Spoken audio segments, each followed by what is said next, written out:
No, Yeah. go ahead. I'm sorry, TJ. I No, didn't that's mean to it. cut you off. Okay. Welcome to the panel, Man of Prestige. I want to get what you had to think about this, but in particularly, again, we're talking about this byproduct and how did you feel about man being a byproduct? And also, I'm putting the link in the stream. I want this to be kind of a call in because, like I said, the byproduct I think had a lot of people upset, especially men.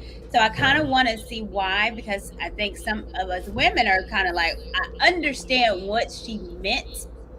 I don't think the wording was absolutely correct. It could have been worded a hell of a lot better. Right, right. Can you Yeah. hear me? Yes, I can hear you. Hi, Courtney. So nice to Hello. meet you. You as well. Yes, awesome. Miss TJ, good to see you again.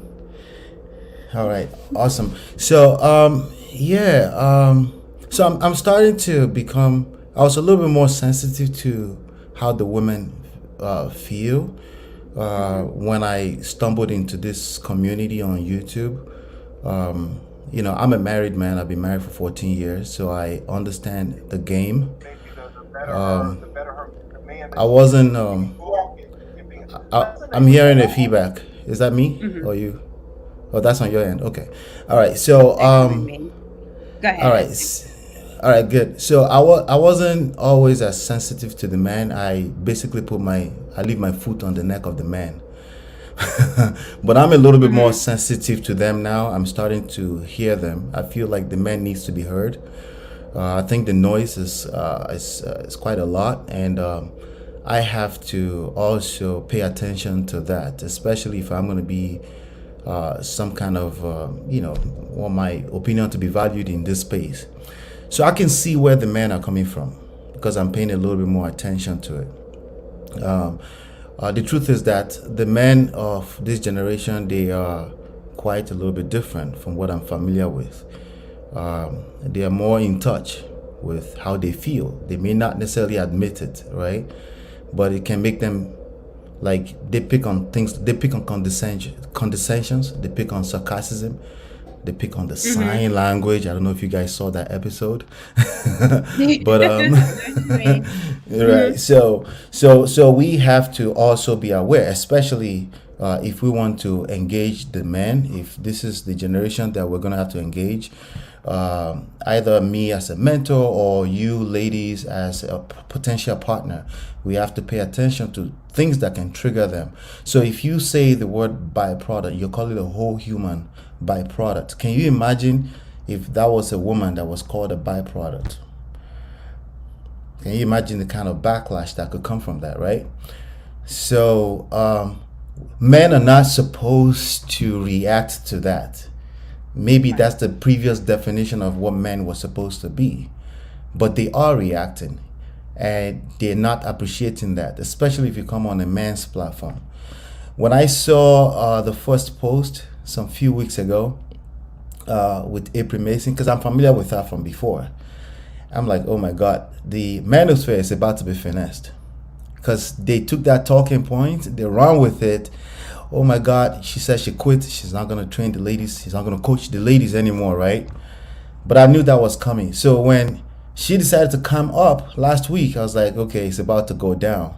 And it went down. Because again, if you take one line, one talking point, right, and you run with it, this is what happens because you haven't taken the time to hear the context, right? But it's happening all over again. We're taking the word byproduct, we're running with it. But it is what it is. The point is that the byproduct word is triggering the men. That's just what's going on. Yeah. I didn't take it that way. I didn't take it that way personally, but I can see why they would take it that way. Well, tell me how you took it. I took it as the exact meaning of byproduct. The byproduct means just by the way. Now, if you personalize it, it feels like you are secondary to whatever else Hmm. is, you're not priority, right? But it Hmm. wasn't about me. The conversation wasn't about me. So why should I take it that way? What she was talking about is that if you focus on certain parts of your life, certain things happen. Hmm. That's the real meaning of byproduct. Now, if I'm triggered and I personalize it, it takes on a whole new meaning. Like, what do you mean? Like, I'm supposed to be just by the way, like, I'm supposed to be the focus, right? But the thing is that I would teach young men the same thing. A lady should be a byproduct. You should be Mhm. focused on whatever you're here to do in this life, which shouldn't be about the woman. The woman is not her as the person that's the byproduct.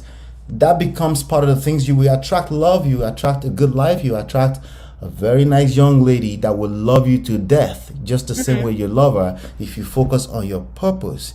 So if I use the word byproduct, if a young lady decides to personalize that or take it personally, then we got a problem. That's what's going on. It could happen on both ends. Yeah. Yep. Okay. And I I don't understand that. Go I don't ahead, think I could have Jamila. said it any better. You're absolutely right. And I think, as I stated, a person can, if you look hard enough or try hard enough, you can be offended by anything.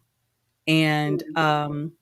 again, maybe poor choice of words, but I understood because I sought to understand. Yeah. You seek to understand before you seek to be understood. I sought to understand what she was saying. What she was trying to say is no different, like you said, Ola, than what you would tell young men.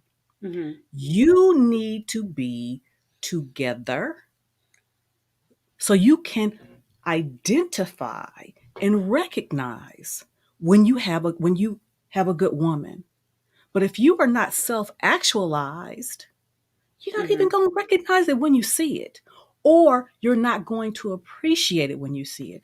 That's all she was saying. That's what I took because I Yeah. chose to understand Yeah. what she was Absolutely. saying.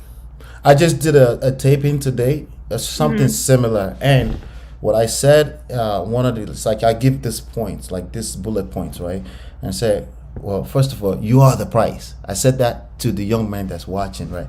You are the price. The next point was that if you think she's the price, be okay with that. You want that. You want that kind of woman who has a adequate, healthy self-esteem, Mhm. who feels like she's the prize. It's not time to battle or compete with her because she feels like she's the prize. You see what I'm saying? But first of all, you should feel like the Yeah. prize, but there's a good chance she doesn't want you if you don't feel like you're a prize. Mhm. So when we're talking about this, we try to Yeah. pretend like we're not talking about romantic relationships, but that's precisely what we're talking about. We try to pretend like this is all about duty, honor, and all of this stuff, but emotions and feelings are involved. That's why I'm dressed like this because my And husband's you still look home beautiful. and I want to look good. You understand me? Thank you. Yeah, yeah. And see, that's why I'm dressed like this. And, he sees me as a prize, but I see him as a prize. That's why I'm dressed like Mhm. this. That's Mhm. why I lost 30 pounds and since I met him and Right. still trying to get because I ain't, hey, but what's wrong with that? And